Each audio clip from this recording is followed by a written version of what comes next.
Katamarkon means what? That's Greek. According to Mark, the gospel according to Mark. How does Mark look at Jesus? How does Mark look at Jesus? As the Messiah? Yeah, but no. No, let's get back here now. How does he look at Jesus? As the servant. As the servant. And what flag around of the 12 tribes? There were 4 flags. Which flag represents the Gospel of Mark? The one with the ox on it, or the calf. That's the one that represents. You look up there, and I'll get you some more of those made and printed out here. Mark, Katamarkon 10 and verse 32. And they kept on being on the road, going up to Jerusalem, and Jesus walking ahead of them, and they kept on being amazed. I'm bringing this out to you from the Greek, okay? Mark is the master of the imperfect tense. Continuous action, okay? And those who followed were fearful. And again they took the 12 aside and kept on telling them what was going to happen to him. He continued to do this continuous action, okay? By the way, it's good to have David's sister here with us today. You study our classes online, don't you? Yeah. All right. Verse number 33. Now, these are the words of Jesus. You know, if you've got a red letter Bible, they're in red. All right? And saying, Behold, we are going up to Jerusalem, and the Son of Man, this is the servant, the Son of Man, the servant, is going to be delivered, handed over to the chief priests and the scribes. The chief priests. Now, he names them, doesn't he? He names who he's going to be arrested by. The chief priests and the scribes. Who are the scribes? County clerks. The county clerks in every synagogue. And they've been recording everything about Jesus' life forever. All right? So you're getting this stuff down, aren't you? I want to tell you something. Montana went back to the seminary. And he was back there, and they started teaching him stuff. He said, I know that. I know that. I know that. I know that. I know that. He realized how much he learned in this class. So see, you've got the chance. The scribes, and they will condemn him to death and hand him over to the Gentiles. Now, first of all, the Jews couldn't kill him, could they? The Jews couldn't do it. I mean, we have in the book of Acts, the 7th chapter, we have them committing an illegal act when they killed Stephen. Okay? But that was illegal. They were so dead set on killing Stephen that they broke the law to do it, but they didn't break the law killing Jesus. They wanted to turn him over, and they wanted to have him crucified. Besides that, the Old Testament scripture said he would be crucified, didn't he? In Psalm 22 and Isaiah 53, it told all about that. And they will mock him and spit upon him, and they will beat him, and they will kill him. He's talking about himself. I want you to see these disciples now. I want you to look at them and see what's going on in their little skulls, their little craniums, as he's telling them these things. So I want you there. I want you to be there. I want you to look at these guys. And after 3 days he will rise again. Anastasia. He will stand again. Brother Hubbard was preaching for me one time, and he's preaching from the book of Revelation, and he couldn't think of the word resurrection in Greek. He said, Brother James, he said, what's that word for resurrection? I said, Anastasia. And he said, there it is. See, I knew it all the time. Anyway, Anastasia, the resurrection. Now, verse number 35, I want you to see a little selfishness here and a little greed by these disciples. And they're great disciples, too. But they're human. I want you to see their pride, and I want you to see this. And James and John, the two sons of Zebedee, came up to him, kept on saying, Teacher, we want you to do for us whatever we ask of you. And he said, what do you want? He's just told them that he's going to be killed, didn't he? And murdered. And he said to them, what do you want me to do for you? Just look at this selfishness just crop up right in the middle of him announcing his crucifixion. And they said to him, grant that we may sit in your glory. Now, look at it now. When somebody finds out you're dying, they come over there and they start befriending you real fast, don't they? I want that. Do you think you can leave that to me? How about this? I hope you remember that I really would like that. That's what these boys are doing. This is what these boys are doing. And they said to him, grant that we may sit in your glory, one on your right and one on your left. But Jesus said to them, you do not know what you're asking. You don't know what you're asking. You know what it's going to take for that? You know what it's going to take for somebody to sit up close to Jesus in the hereafter? Not all children of God are going to be in the same place in heaven. Do you know that? What you did in this life is going to be how close you are to Jesus. How you serve the Lord is very important in this life and forever. Not for a little while. What you do in this life really does count. Your motives in this life will really count. Jesus said here not too long ago, the first shall be last and the last shall be first, didn't he? He said if you want to be first, what do? Give your life for everyone. Just give it. Give your life away. Waste your life on humanity. You want to be first? Waste your life. Waste it. And Jesus said to them, you do not know what you're asking. Are you able to drink the cup that I drank? Or to be baptized with the baptism with which I am baptized? What kind of baptism you think that is? The beatings and the crucifixion and the maligning of them. And they said to him, we are able. Oh, yes, we are able. And Jesus said, the cup I drank, you shall drink. And you shall be baptized with the baptism with which I am baptized. But to you to sit on the right hand or on my left hand, this is not mine to give, but it is for those for whom it has been prepared. And then hearing this, now look at the rest of the little rascals. The little rascals. And hearing this, the 10 began. The king kept on, feeling indignant with James and John, and calling them to himself, they said, you know that those who are recognized as rulers of the Gentiles lord it over them, and their great men exercise authority on them. But it not shall be so among you. Whosoever wishes to become great among you shall be your servant. Whosoever wishes to be first among you shall be a slave to all. For even the Son of Man did not come to be served, but to be the slave, the servant, the ox on the flag. But to serve and to give his life a ransom for many. I'm going to tell you a story. I told you the story about Dr. Martha Myers. I told you a story about Kathy Garrity. These were Southern Baptist missionaries in Yemen. And I'm going to tell you the story about Bill Kane. Bill Kane. Bill Kane came from the Midwest. He grew up, he was one of 7 children. There was a son and then 5 daughters in a row, and then he was the baby boy. So he said his family just lavished care and love upon him, but they all worked hard out in the country. They all worked hard. And he was taught to tell the truth. When he was 8 years old, guess what happened to him by the preaching of the God's Word? He was saved at 8 years old. By the way, Martha was saved about 8 years old, and Kathy was saved when she was grown, because Kathy was in a false religious system, remember? Kathy Garrity was a Catholic. And until her mother, and she was going to be a nun.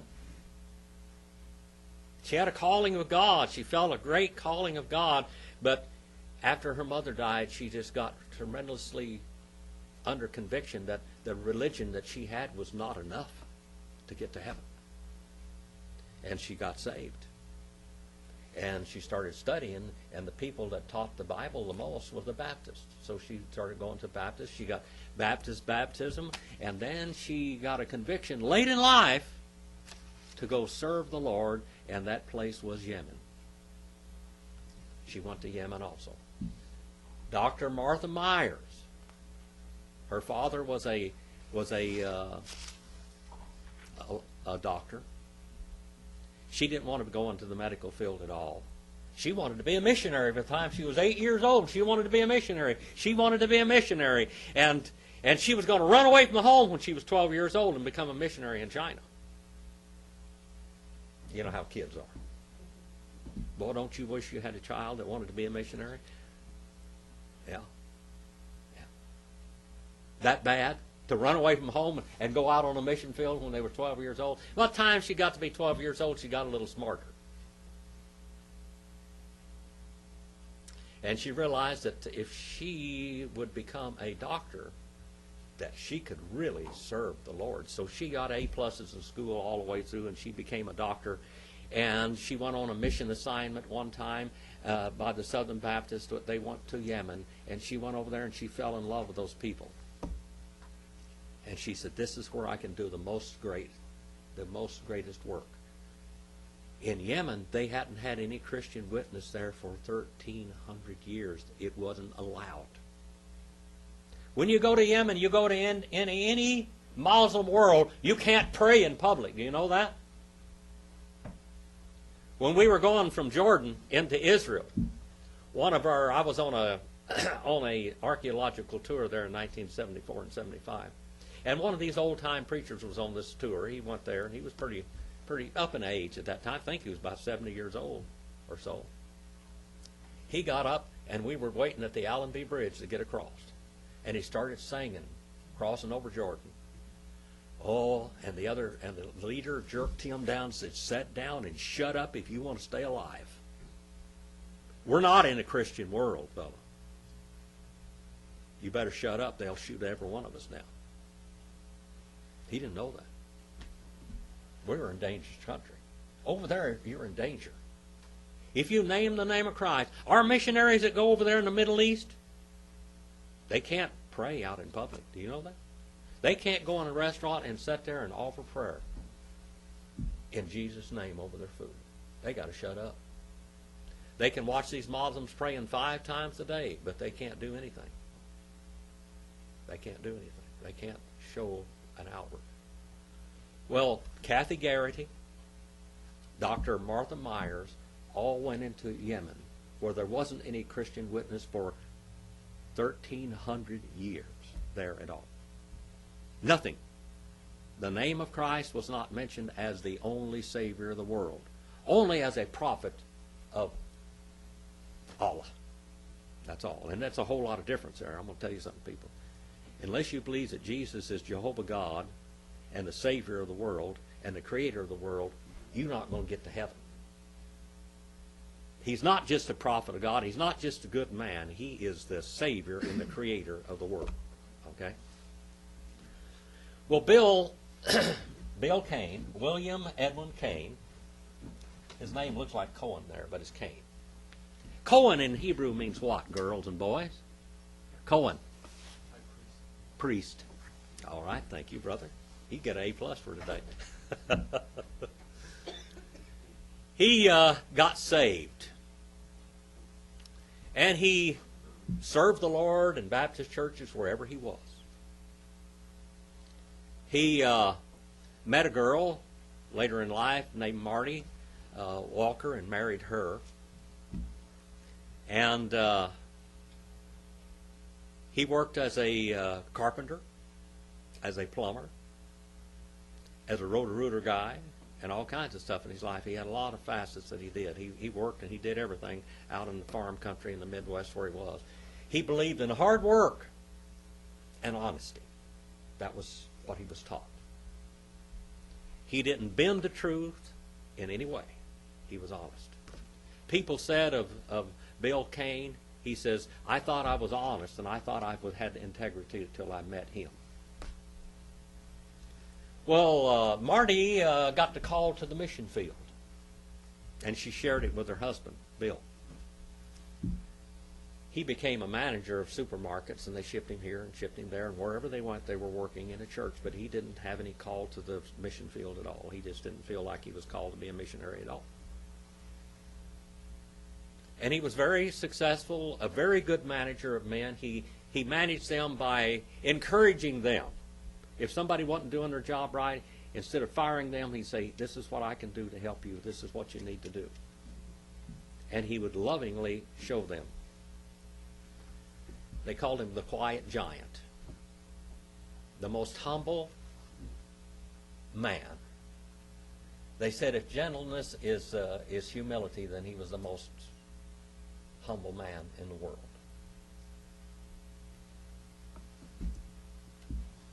He put up with his wife's call to the ministry. She kept telling him that she felt that she needed to go to the mission field, and he'd let her go to the seminars and go here, and he'd go with her and go do that. And she went out on the little mission trips and everything like Lee and all the people do here. And he just put up with it. He didn't do anything about it. He didn't discourage her, but they had a little bone of contention between them over this thing. Finally, she talked him into going on a little mission trip with her. And he went. And he began to feel the call of God to him. And when Bill knew that God was calling him to do something, he just did it. So he said, well, I think God's calling me too. But let's figure out where he wants us. Figure out where he wants us. Well, to get down, go with the IMD, the International Mission Board, you have to go to the college and get your college degree. You know what Bill did? He was a manager of a supermarket. You know what he did? He took a demotion. He became a stocker. He went from manager to stocker so he could go to school. People thought he was crazy. What's wrong with the guy? He's a manager. The people that had been underneath him were his bosses now. He was the stocker. He was the bag boy. But he went to the seminary. He got his degree. He set aside his life. He says, if God wants my life, it's his.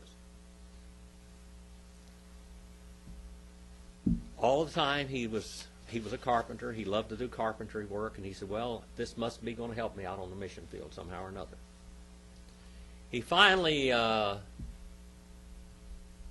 was called to Yemen, the city of Jibla in Yemen. There was a Southern Baptist hospital there that needed a manager. Nobody could manage this hospital. Dealing with those Arab people was a nightmare. You set a price for a surgery or whatever, and they had to get some pay. It was over $1 million a year. There was 900 beds in this hospital, and they had all these surgeons, and all of these local people had to be paid. And the Southern Baptist Convention couldn't pay the whole bill, so they had to get a little amount of revenue from the people. And there was very poor people, and they were the rich sheiks over there. You know, this is still there. Well, he went in there, and he started the job. And he learned how to deal with them. I mean, if you set a price for $60 for surgery, they wanted to pay $2. And they like to haggle, you know, like to haggle. And so they haggled, and he learned how to deal with them. He respected their customs. He respected all this. And he couldn't openly be a Christian, of course. None of them could. All they could do is show them what Christians did. That's all they could do. That's the only thing you can do is show them what a Christian is. That's all. You can be a Christian witness. We studied last week, and we know that Dr. Martha Meyer, she went out and she would do clinics out of her Land Rover out in the middle of nowhere, be gone 2 or 3 days on her days off out there working day and night, hardly even sleeping at all, hardly even eating. Doing everything but wearing a veil, but she couldn't use the name of Christ. These people have never seen a Christian service at all. A religious service, period. Nothing. They've never seen anything like that. Okay. Bill went in there and they looked at his. This is what one person said. I've heard meekness defined as strength under control. If that is true, the most accurate picture I can think of would be Mr. Bill Kane. But when the buck stopped with him. One time, a baby was stolen. Over there, women want to have babies. This woman had been barren and everything, and she slipped into the hospital and stole the newborn baby. And the Arab world over there, they're going to blame somebody. They're going to take them out, chop their hand off. They're going to hang him. They're going to do something to somebody. And they got a hold of him, and they collared him and interrogated him for 7 hours, trying to tell them who was responsible for letting that baby be stolen out of that hospital. And they wanted to arrest them and publicly whip them or whatever, or execute them or whatever. You know what he told them? I'm the head of the hospital. Arrest me. Take me out and beat me up. Humiliate me. Cut me in pieces. Cut my hand off. Whatever you want to do. They said, oh no. We know you love us. You love us. You love us. We know you love us. He was falsely accused several different times of things. And the lawyers told him, don't tell him everything at once.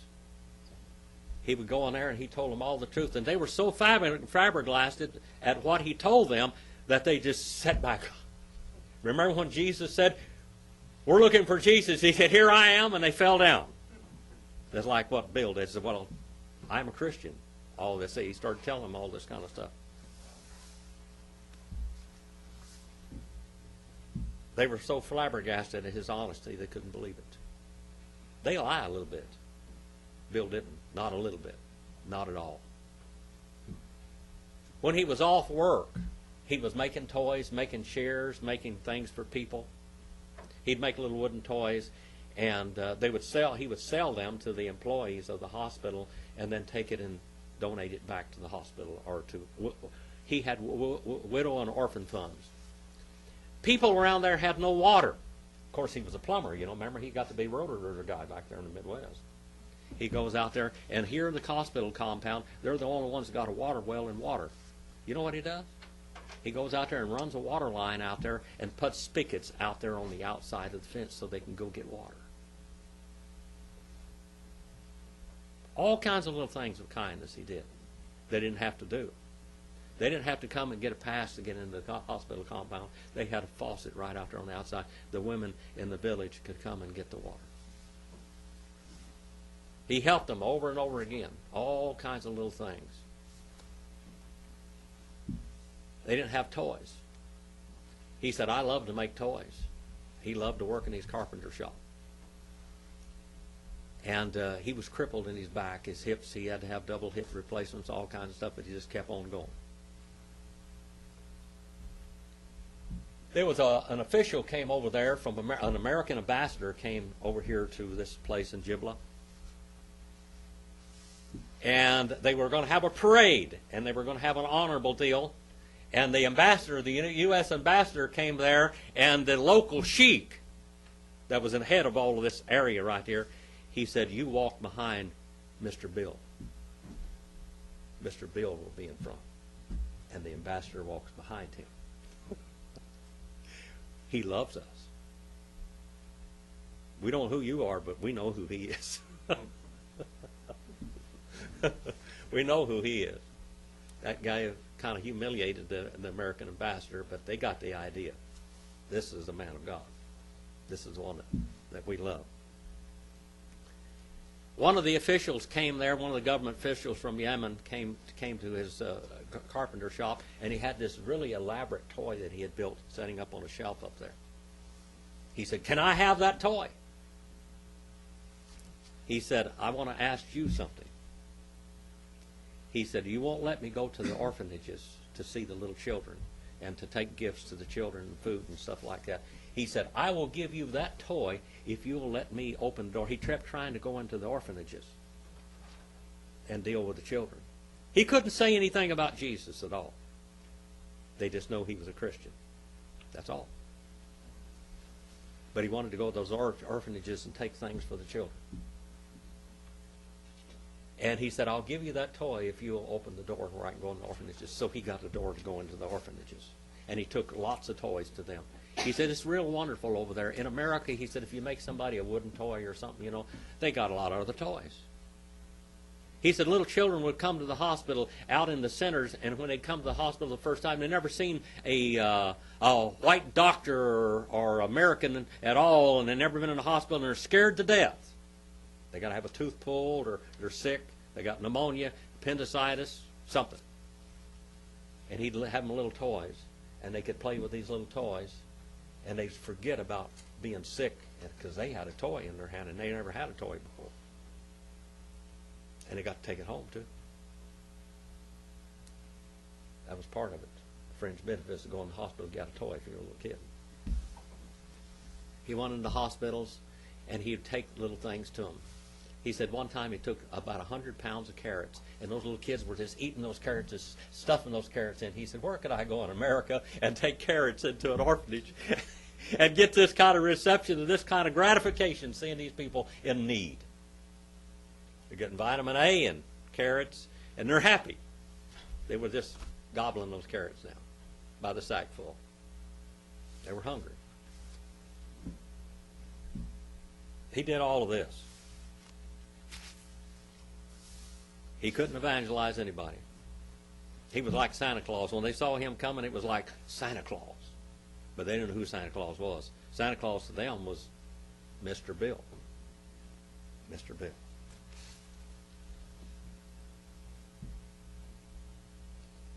It says here,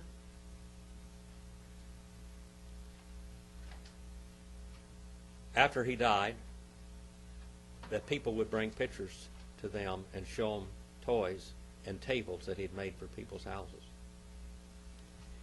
He said, this man came he said, he truly loved us. This is a man who truly loved us. He showed me a picture of a stool that Bill had worked on for the orphans, John recalls. He showed me a picture of pipes that Bill had bought. Bill bought the pipes, the plumbing pipes, and worked to get installed so the prisoners could have water in prisons. They didn't have any water in the prison. They didn't have any way to take a bath or anything. He showed me a picture of donkeys lined up with food on their backs to be carried out to widows. He started a widow's fund over there. Widows and their families in the hills. The villager closed the booklet and said, this is a man who truly loved us. Bill would have smiled. Then he probably would have said, okay, folks, let's go back to work. He was a working man, after all. He came to this needy land. An admirer said, because a sovereign God looked across the sea and had compassion on the people of Yemen and chose someone to stand in the gap. He chose a quiet grocer from Kansas named William Edwin Kane. The only Christian service that these people ever saw in this land was a memorial service in the hospital compound. Bill said if he died in Yemen that he wanted to be buried there. He said, if I go back to Kansas, he says, I'll just be another headstone in the graveyard. Dr. Martha Myers says, if I die in Yemen, bury me here. And they had a funeral there for those two, and that was the only Christian service that those people had ever seen in 1,300 years. In 1,300 years. And people stood on the outside crying with the people on the inside. But one woman stood up there with a smile on her face, and she came up there and she talked to one of the missionaries. These were all missionaries in this hospital now. People that had given their lives. This is what we call stewardship. The last 2 Sundays have been stewardship. What kind of steward are you? Has God called you to do something? Can you be baptized with my baptism? Kathy Garrity, Martha Myers, and William Edwin Kane were baptized with that baptism. Did they drink the cup that Jesus drank? They drank the cup that Jesus drank. They did drink it. And where will they be in eternity? We know they're saved. The one old Arab woman stood there at the fence and she said, "Where are all you people crying?" These were good people. They're in heaven. And the one woman that was standing there by him, she said, "They won't be in heaven because they were good. They will be in heaven because Jesus died for them." That's why they'll be in heaven. They got to say that day. By the way, I want to show you the terrible irony of all of this. The day that this patient came there, his wife was shown so much kindness that his wife wanted to become a Christian. They'd never witnessed to her, but she wanted to become a Christian and be like Dr. Martha and Mr. Bill and Miss Kathy Garrity.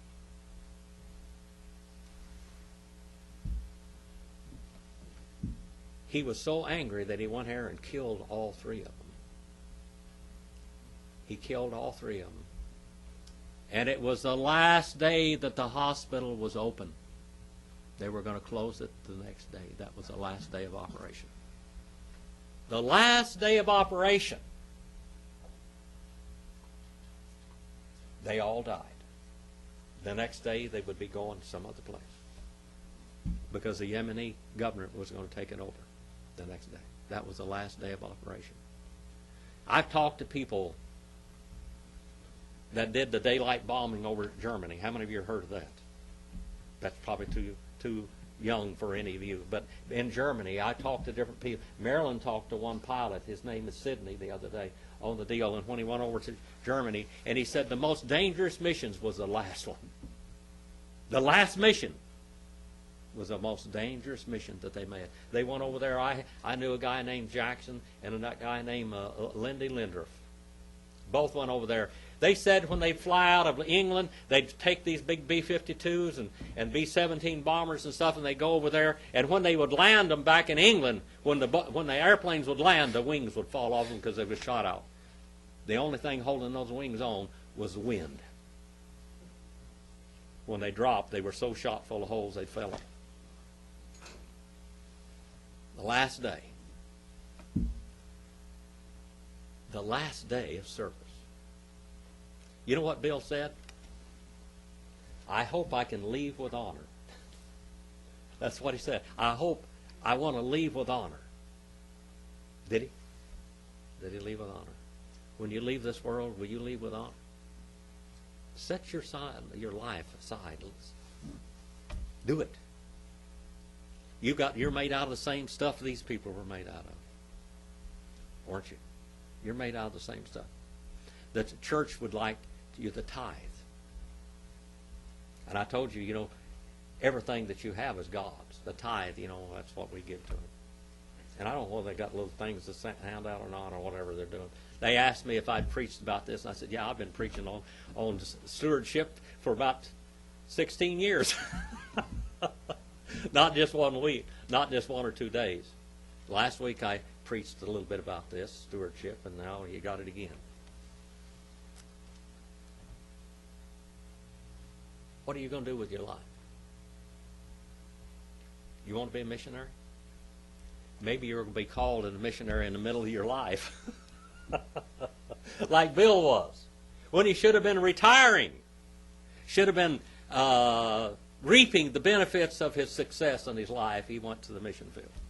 And on the last day on that mission field, he was murdered. But this book says, lives given, not taken. By the way, here is Bill, there is Dr. Martha, and there's Kathy Garrity. Those 3 people right there that we've been talking about. That's those 3 people right there. That's on the camera, too. That's the 3 people. The last day of operation. The last day. Let's go on a little bit further in the book. Verse number 46. Verse number 45, remember that. For even the Son of Man did not come to be served, but to serve, to become a slave, and to give his life as a ransom for many. Verse number 46. Bartimaeus. What does Bartimaeus mean? All you Hebrew scholars says it's Bartimaeus. What? Son of Timaeus. Son of Timaeus. All right. Thank you, Brother Mike. See there? And he says he didn't think. By the way, what language is that? Aramaic. Bar is Aramaic. Ben is Hebrew. All right. Bartimaeus. And they came to Jericho. And as he was going out from Jericho, his mathetes. What does mathetes mean? Habitual learners. The ones were habitually following him. And his disciples and a great multitude. There was a great multitude. How many people are here in this great multitude, in this Okloi, or Old Close? How many people are following him? At least 5,000 to 10,000 people. That's a lot of people. As much people as you can cram into Valley Baptist Church on a Sunday. That's how many people were following Jesus. Just think about that for a while. All the Sunday school classes all thrown together and all the services thrown together. That's how many people were here following Jesus right there. Now, why did Jesus perform miracles? Wednesday night that we were talking about. Why did Jesus perform miracles? Why did he perform miracles? To prove who he was. They weren't specific merciful acts, but they were to prove who he was. Now, what miracle only is a messianic credential that no one else in the Old Testament ever did? What was the one credential, messianic credential, Brother Mike? That he would cure or heal the blind. Okay? Now, he had healed several blind people. One man was blind from his birth, remember? We talked about that here a while back when he healed him. He healed this blind man, and the first thing he saw was what? Objects. Stationary objects. Things like objects. He had to heal that man double. Did you know that? People that have never been able to see, and they do something to their eyes so they can see, they say the first thing they see, they don't know what they see. It looks like trees standing there or something, because their brain does not know what they're seeing. It has no way to understand what they're seeing. And Jesus proved this. You know, medical science, they didn't know much about it in the Bible days about medical science, but what's in the Bible is medical science. Absolute true medical science. If you wanted to prove the Bible, this is one of the things that you would do that, to believe the Bible. Why I believe the Bible. Jesus healed this man, and he saw things as people as trees standing. His brain could not assimilate the information. And then he healed his mind, so his mind could assimilate what his eyes were seeing. And then he could see things clearly. He had to heal his eyes, and he had to heal his mind, because he had never seen before. They came to Jericho, the city of palm trees. I've been there. That's a beautiful place. I was there in the middle of wintertime. It looked like it's springtime. With his habitual learners and a great multitude and a blind beggar. This man was an absolute... He was destitute. That's what the word beggar there, patokoi. Named Bartimaeus, son of Timaeus. There it says Bartimaeus, and then it says son of Timaeus. It translates it for you. Was sitting by the road. And when he'd heard that it was Jesus the Nazarene, why did they call Jesus the Nazarene? Why did they call him? Was he a Nazarite? No. Jesus was not a Nazarite. He did not take the oath of a Nazarite. That was a voluntary priest, as if the priest was serving all the time. Nazarite, you know, they couldn't drink wine or anything else or whatever when they were in service. And that's what a Nazarite was, a voluntary priest. He was living like a voluntary priest in service all the time. Okay? Nazarite was from Nazareth. What does Nazareth? It comes from the Hebrew word Natzer. What does that mean? It means root or branch. And he kept on crying out and saying, Jesus, son of David. Now, when he said Jesus, son of David, he said, Jesus, ben David. All right? Jesus, Jehovah saves, son of David. What do you think he knew in his mind? Already, what did he know about Jesus? Why do you call him son of David? Because the Messiah would be the son of David.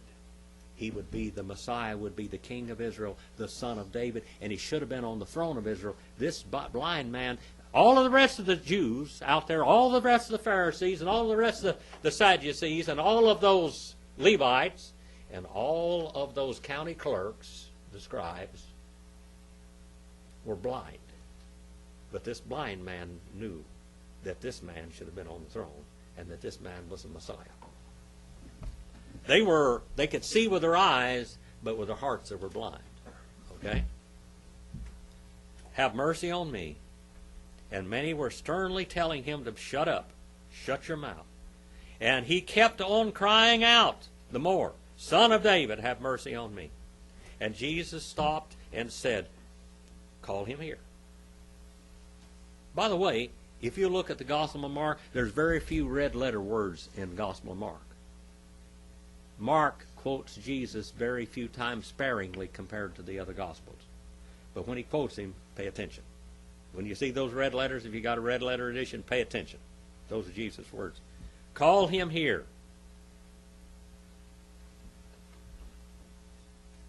And they called the blind man, saying to him, take courage, arise, he is calling for you.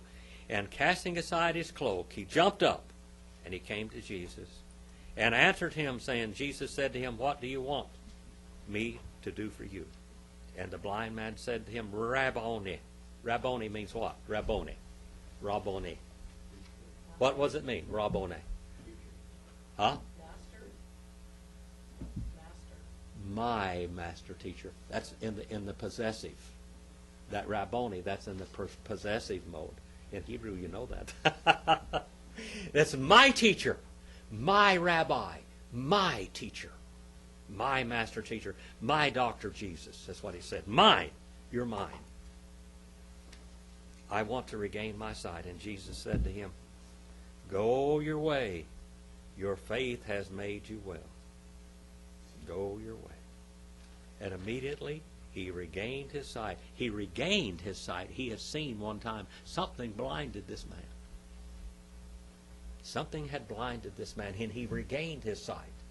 You know, the other blind man never had seen in his life. He was born blind. This one here had been blinded sometime, and he knew what it was like to see. And then he lost his sight, and he became a beggar. And he began to follow him on the road, and he kept on following him. He became a disciple. This blind man, this blind Bartimaeus, became a disciple. He became a disciple. A disciple is different than just a Christian, just what we call a nominal Christian. It is not somebody just saved and going to church. It is the one that makes church a way of his life. That's what a matete says, a one that makes a church the way of his life. I remember when I was first saved, I wanted to go to church a lot. They didn't have church enough for me. So I had to listen to the radio. And I remember when I finally gave my life to the Lord and rededicated my life when I was in my early 20s, 21, something like that. There wasn't enough church services. Couldn't have enough. I was going to church services all over. I would go from here to there and all over the place. One time there was a conference up there in Armona, and I was on the way to Armona, and the cam in my car broke half in two. I didn't get to go to the church service, but I was on the way, and I was listening to tapes, on reel-to-reel tapes, all the way there in my car. You can't get to church enough when you're a disciple, an habitual learner. Habitual learner. Are you a habitual learner? Think about this class. Who shall be the greatest? Can you be baptized with my baptism? Can you drink my cup? The cup that I drink. Can you? Sure you can. If you fix your if you get your want to fixed. You can become a missionary, a preacher. You can do all these things if you get your want to fixed. If you get your want to fixed. Thank you for your attention today. I covet your prayers. Brother Bill. Got some prayers here today. Brother Abe was right about what we learned here today is we have to pass on. That's what God's got us here for. Jim reminded me of a story I was reading about this guy was bombing in a B-52 bomber over Germany. And the measurements come in and shot off probably, well, to picture what I looked like, probably 30% of his tail was left.